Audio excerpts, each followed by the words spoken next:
Comments. Mr. Speaker, sir, this kind of resolution is coming for the second time in this House.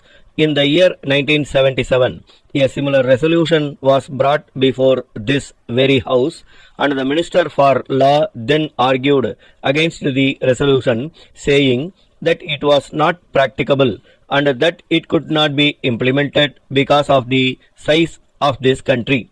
He also stated that there were many problems facing the country and that the implementation of such a policy will require large sums of money. He estimated the expenditure at rupees 800 crores for the provision of unemployment allowance. That was the main reason why he rejected the proposal, even though he was sympathetic in his approach to the problem. I think the same reason may be given by the Labour Minister in his reply to the debate. I support this resolution because everyone knows that the problem of unemployment is very great in this country. It is the duty of the government to solve the problem. The government will always say that there are not sufficient resources, and if this responsibility is placed on the government by a suitable amendment to the constitution, the government will have to accept it. In my opinion, if there is a will, there is a way. If the government wants to take this up seriously, I have no doubt it can get the resources necessary for this purpose.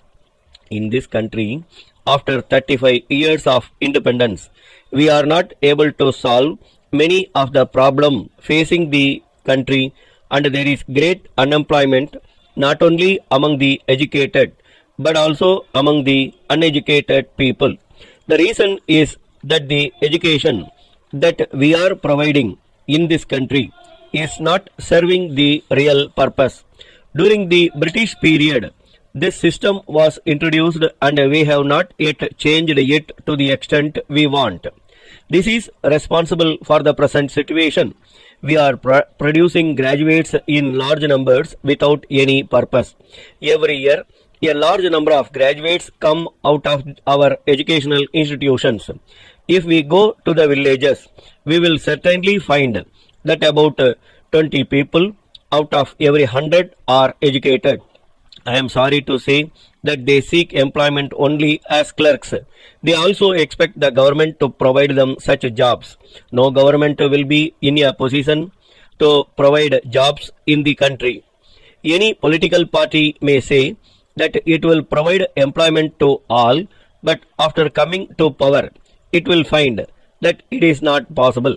In my opinion, it will be very difficult for any party to provide employment to all the people unless there is a great change in the educational system which was introduced a long time back.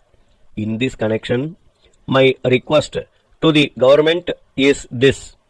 Of course, it is not in the hands of the Labour Minister, but I request him to impress on the Educational Minister about the necessity to make a change in the scheme of education provided to the people. One of the reasons for the fall in the standard of education is that our young men do not benefit at all from the education which is now provided in our educational institutions. The education that we provide at present to students should be job oriented because we need technical men in various branches in our villages. But I am sorry to say that we are not having sufficient number of these people. If we provide this kind of education, we can provide them with employment. Letter dated 20th June 1980 from Kumaran and Sons, Madras, to Messrs. Gopal and Brothers, Madurai. Dear sirs, kindly refer to your enquiry of the 10th instant regarding our new product advertised last week. As you are aware, we are specializing in the manufacture and sale of the said product. We can guarantee that our product is of the finest quality. It will be introduced in the market within a few weeks and we are now ready to receive wholesale orders. The exact date for the opening of the retail trade will be announced next week. We have decided to give this commodity considerable publicity, and we have already launched our publicity campaign in all the leading newspapers in this country. At the same time, we are also planning a vigorous press and poster campaign so that the name of our product becomes well known to the public by the time the retail trade is started. We propose to publish our advertisements in several English and Tamil papers throughout the country. We enclose herewith details of advertisement materials that will be supplied free to those who stock our product, and copies of the leaflet that will be distributed to the public. They contain information about the uses and advantages of our product.